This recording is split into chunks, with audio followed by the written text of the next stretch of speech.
Hey guys, welcome back. I'm so sorry I haven't posted in 2 days. I was having major technical issues.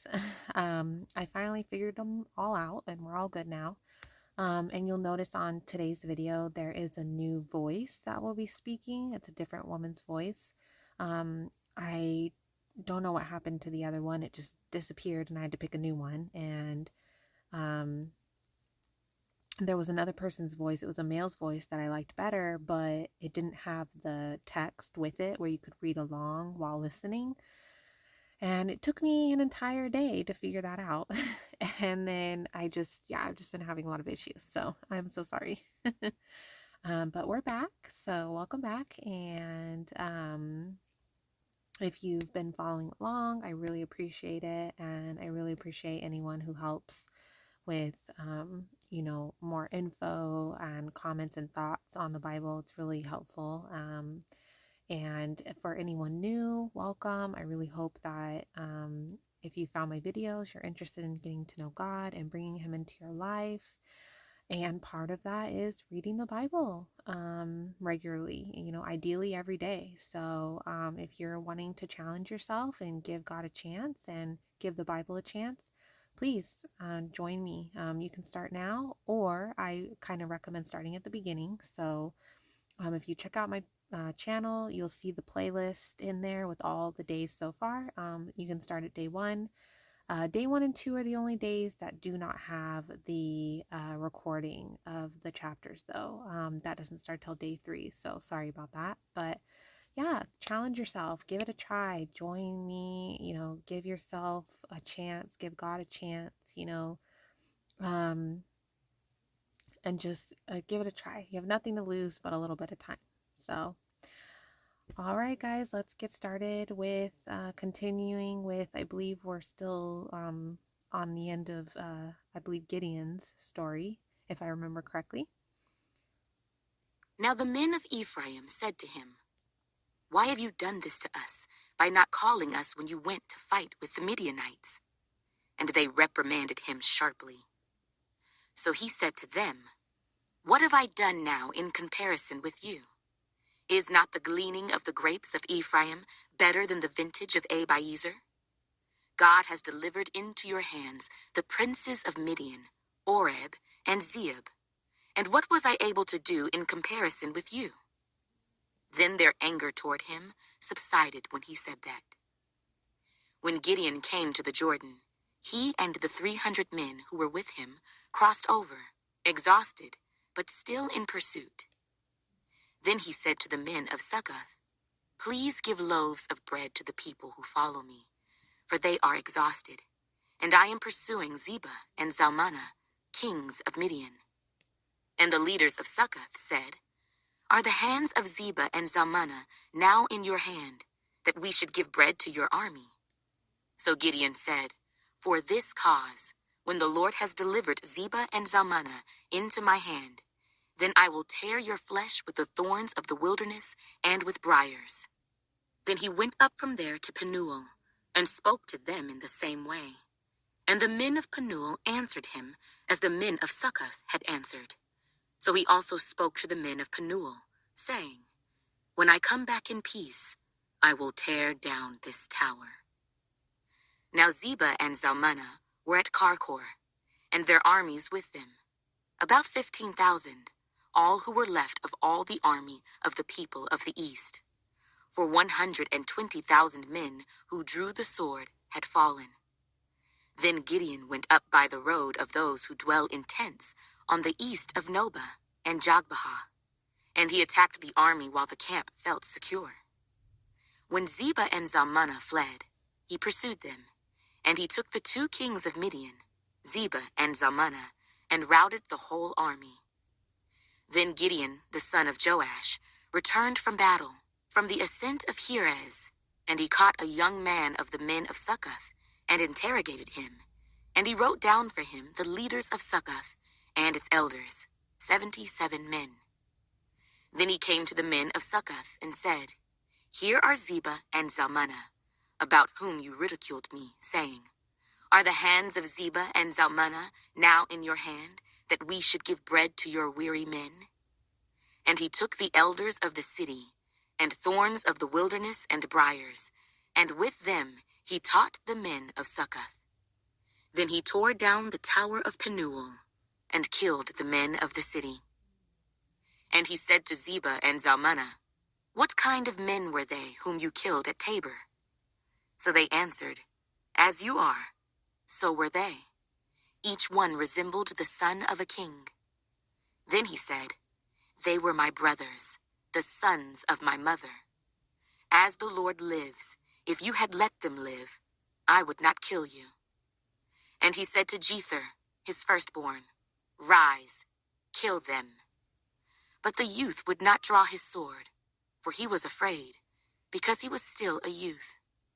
So Zebah and Zalmunna said, Rise yourself and kill us, for as a man is, so is his strength. So Gideon arose and killed Zebah and Zalmunna, and took the crescent ornaments that were on their camels' necks. Then the men of Israel said to Gideon, Rule over us, both you and your son, and your grandson also, for you have delivered us from the hand of Midian. But Gideon said to them, I will not rule over you, nor shall my son rule over you. The Lord shall rule over you. Then Gideon said to them, I would like to make a request of you, that each of you would give me the earrings from his plunder. For they had golden earrings, because they were Ishmaelites. So they answered, We will gladly give them. And they spread out a garment, and each man threw into it the earrings from his plunder. Now the weight of the gold earrings that he requested was 1,700 shekels of gold, besides the crescent ornaments, pendants, and purple robes which were on the kings of Midian, and besides the chains that were around their camels' necks. Then Gideon made it into an ephod, and set it up in his city, Ophrah.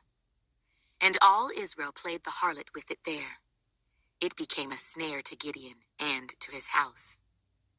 Thus Midian was subdued before the children of Israel, so that they lifted their heads no more. And the country was quiet for 40 years in the days of Gideon.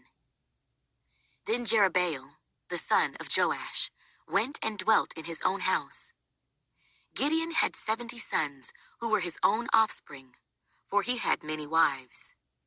And his concubine, who was in Shechem, also bore him a son, whose name he called Abimelech. Now Gideon, the son of Joash, died at a good old age, and was buried in the tomb of Joash his father, in Ophrah of the Abiezrites. So it was, as soon as Gideon was dead, that the children of Israel again played the harlot with the Baals, and made Baal-berith their god. Thus the children of Israel did. I just can't understand why they keep doing this over and over again. Like, I just can't. Like, why as soon as Gideon died, then I don't know, maybe I guess kind of like when a family doesn't have the leader, which is usually the father present, they kind of fall apart. I'm wondering if maybe like God was using Gideon as that. Gideon was their leader, was keeping them close to God, and then since he died, they kind of fell apart and they were lost. And so then they just kind of, started to revert or, go to the Baals to be their God. But I mean, I guess that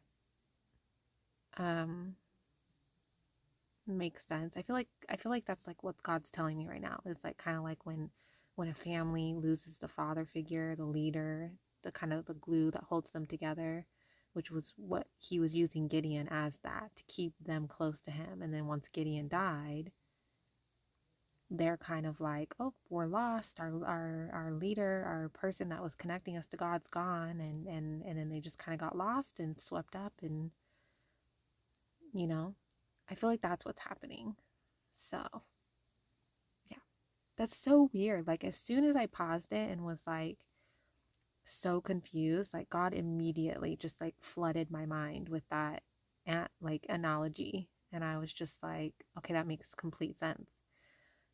so wild. I pray to God a lot to ask him to help me with understanding the Bible, understand what he's trying to tell us in the Bible, understand where he's coming from, understand what his word means, what he's trying to tell us with the Bible. And let me tell you, he does not disappoint. Clearly. Not remember the Lord their God, who had delivered them from the hands of all their enemies on every side. Nor did they show kindness to the house of Jerubbaal, Gideon, in accordance with the good he had done for Israel. Then Abimelech, the son of Jerubbaal, went to Shechem, to his mother's brothers, and spoke with them and with all the family of the house of his mother's father, saying, Please speak in the hearing of all the men of Shechem. Which is better for you, that all 70 of the sons of Jerubbaal reign over you, or that one reign over you? Remember that I am your own flesh and bone. And his mother's brothers spoke all these words concerning him in the hearing of all the men of Shechem. And their heart was inclined to follow Abimelech, for they said, He is our brother. So they gave him 70 shekels of silver from the temple of Baal-berith, with which Abimelech hired worthless and reckless men, and they followed him. Then he went to his father's house at Ophrah, and killed his brothers, the 70 sons of Jerubbaal, on one stone. But Jotham, the youngest son of Jerubbaal, was left, because he hid himself. And all the men of Shechem gathered together, all of Beth Millo, and they went and made Abimelech king beside the terebinth tree at the pillar that was in Shechem. Now when they told Jotham, he went and stood on top of Mount Gerizim, and lifted his voice and cried out, and he said to them, Listen to me, you men of Shechem, that God may listen to you. The trees once went forth to anoint a king over them, and they said to the olive tree, Reign over us. But the olive tree said to them, Should I cease giving my oil, with which they honor God and men, and go to sway over trees? Then the trees said to the fig tree, You come and reign over us. But the fig tree said to them, Should I cease my sweetness and my good fruit, and go to sway over trees? Then the trees said to the vine, You come and reign over us. But the vine said to them, Should I cease my new wine, which cheers both God and men, and go to sway over trees? Then all the trees said to the bramble, You come and reign over us.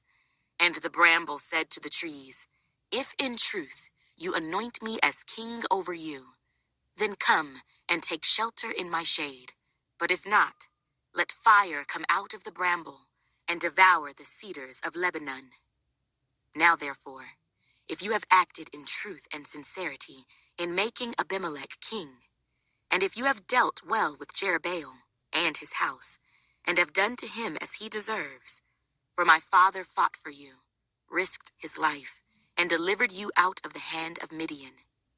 But you have risen up against my father's house this day, and killed his 70 sons on one stone, and made Abimelech, the son of his female servant, king over the men of Shechem, because he is your brother. If then you have acted in truth and sincerity with Jerubbaal, and with his house this day, then rejoice in Abimelech, and let him also rejoice in you. But if not, let fire come from Abimelech, and devour the men of Shechem and Beth Millo. And let fire come from the men of Shechem and from Beth Millo, and devour Abimelech. And Jotham ran away and fled. And he went to Beer, and dwelt there, for fear of Abimelech his brother. After Abimelech had reigned over Israel 3 years, God sent a spirit of ill will between Abimelech and the men of Shechem. And the men of Shechem dealt treacherously with Abimelech, that the crime done to the 70 sons of Jerubbaal might be settled, and their blood be laid on Abimelech their brother, who killed them, and on the men of Shechem, who aided him in the killing of his brothers. And the men of Shechem set men in ambush against him on the tops of the mountains, and they robbed all who passed by them along that way.